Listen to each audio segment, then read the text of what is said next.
একদমই তাই, 5টা 5টা 5:30টার মধ্যে এসে চলে আসতে হবে। হ্যাঁ।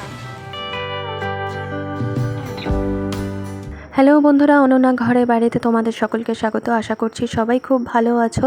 কয়েকদিন ধরেই আমি রাজস্থানের চকিদানির বেশ কিছু ভিডিও তোমাদের সঙ্গে শেয়ার করেছি, যেরকম পুতুল নাচ, এমনি ডান্স, তারপরে সারিঙ্গি বাজানো, বাঁশি বাজানো, এগুলো আর কয়েকটা ছবি আমি তোমাদের সঙ্গে শেয়ার করেছি।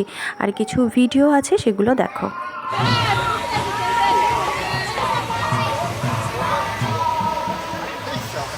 সত্যি তাই। এটা বুকিং করা যায়। এইখানে আসলে একটু বিকেল বিকেল আসতে হবে। একদমই তাই, 5টা 5টা 5:30টার এসে মধ্যে চলে আসতে হবে। হ্যাঁ।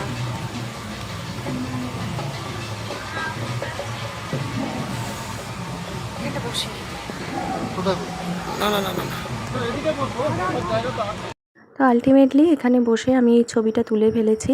তো এরপরে যে ছবিটা দেখবে সেটা হচ্ছে পদ্মাবতী যে চুল্লিতে আর কি জান দিয়েছিল সেইখানকার ছবি।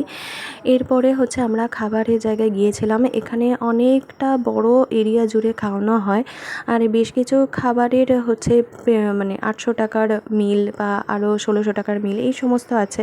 তো আমরা 800 টাকার মিলটা নিয়েছিলাম। তো সেখানে 22টা পদ আমাদের খেতে দিয়েছিল। বিভিন্ন রকম রুটি, বাজরার রুটি, চালের রুটি, আটা রুটি, সমস্ত কিছু, প্লাস আরও অনেক কিছু আইটেম ছিল। সেগুলো সব আমরা খাওয়া দাওয়া করে বাইরের ছবিটা তুলেছি। তো আজকেই আমার এই পুরো রাজস্থানের চকিদানির ভিডিওগুলো শেষ। তো ফুল ভিডিওগুলো কীরকম লাগলো সেটা জানিও, আর তোমরা কিন্তু অবশ্যই ওখানে বেড়াতে যেও। আশা করছি ভালো লাগবে। তো তোমরা সবাই খুব ভালো থেকো, সুস্থ থেকো। নেক্সট ভিডিওতে দেখা হবে। টাটা।